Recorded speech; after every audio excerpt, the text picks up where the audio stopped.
How does this day feel for you? This is a great day. This is a great day for my family. It's a great day for the Nets family. This is a wonderful opportunity, Bob.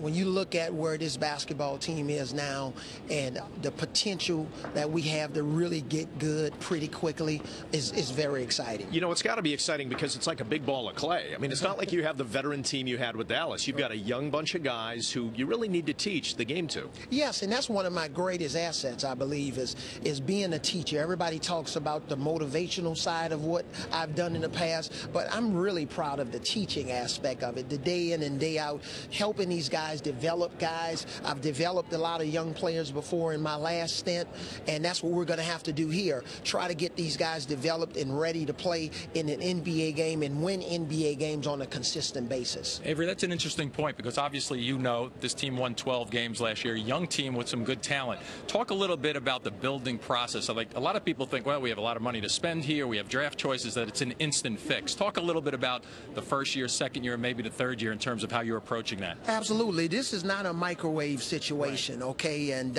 hopefully it won't be an oven situation, kind of somewhere in between. But, you know, day by day, month by month, year by year, we're going to have to build something. And we can sign every free agent that's available out there to us, but we haven't played together yet. We haven't practiced together. We haven't been in a tough playoff series. So again, even though we have great aspirations, you know, part of it is going to take some time and have some patience along the way. And that's why I think the last 2 years for me being away from basketball and coaching is good, because I'm much more patient than I was 2 years ago. And how much do you think that'll come into play from the point guard position with Devin Harris and also with Brook Lopez, right now the two center points of the team? I think it's going to be critical. Yeah. I'm going to coach them. I don't believe they want a fan as their coach. So I'm getting paid, and the Nets hired me, and Rod Thornton and Prokhorov, Mr. Prokhorov hired me to be a coach. And I'm going to coach them and hopefully help them reach their fullest potential. You know, pretty much had Devin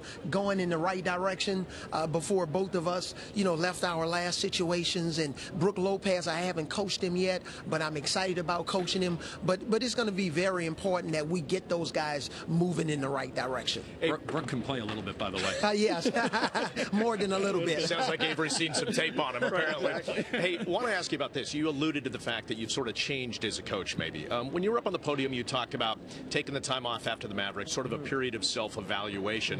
What did you find? How will you be different as a coach? Well, I would say subtle changes. I think for the most part, what we've done as a coach in terms of the discipline and attention to detail, getting our teams to play really outstanding defense, getting our team offensively to move the ball, having guys, you know, be unselfish and, you know, trusting their teammates. All of those things still work. Right. And if you look at the teams that are in the finals right now, Doc Rivers, you know, Phil Jackson, or teams that have won in the past with Pat Riley or Greg Popovich, those guys hold their players accountable. So that's not going to change. But there are some subtle things that I needed to evaluate about myself, and we're going to make those changes. But right now we need a coach that's going to come in and bring some passion and desire and determination to this whole deal, and I feel I'm the man for the job.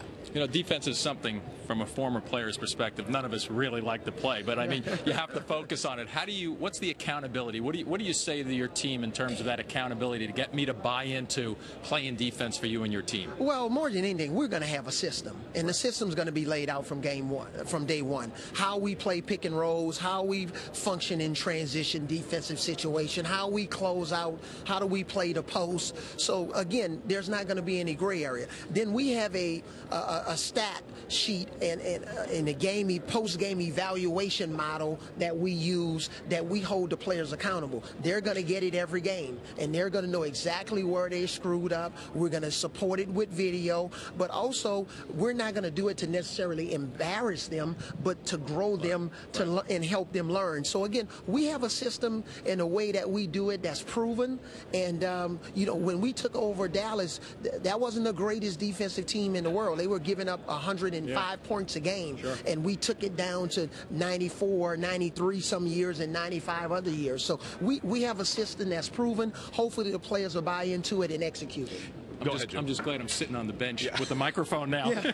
He still doesn't want to play defense, by the way. Can't get him anywhere near it. He want to ask you this: 16 terrific seasons in the NBA for you. When you stand on the court in practice and you teach these young guys, how much of it is about storytelling? About, you know what, this happened to me, and I don't want it to happen to you? Well, part of it, you can use that sometime, but it gets old. I try to stay away from consistently talking about my playing career, but every now and then I'll pull something out of my back pocket, a story about, you know, the way we communicated, a story about some tough defensive situation we have. I also have from time to time brought out some old video of certain players. If I'm trying to make an example to Brook Lopez, I may show him something about Tim Duncan.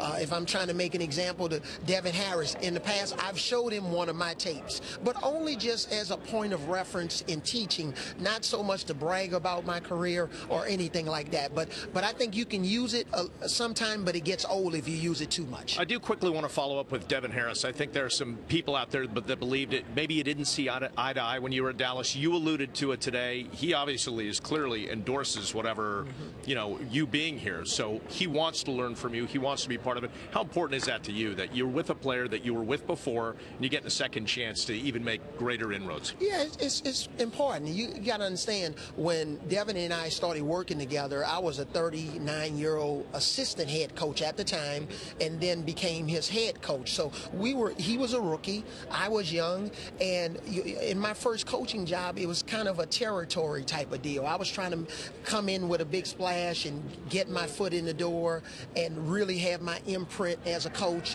and try to prove to the guys that I could coach the team, because I was an unproven commodity. So again, a lot of the things that I had to do when I first took over the job with the Mavericks, I don't have to do it here, because the guys, they have a frame of reference now, and because Devin is older, he knows my system, I can give him a little bit more free reign to run the team. All right, Avery, we thank you for the time. Hey, we guys, wish you the best of luck.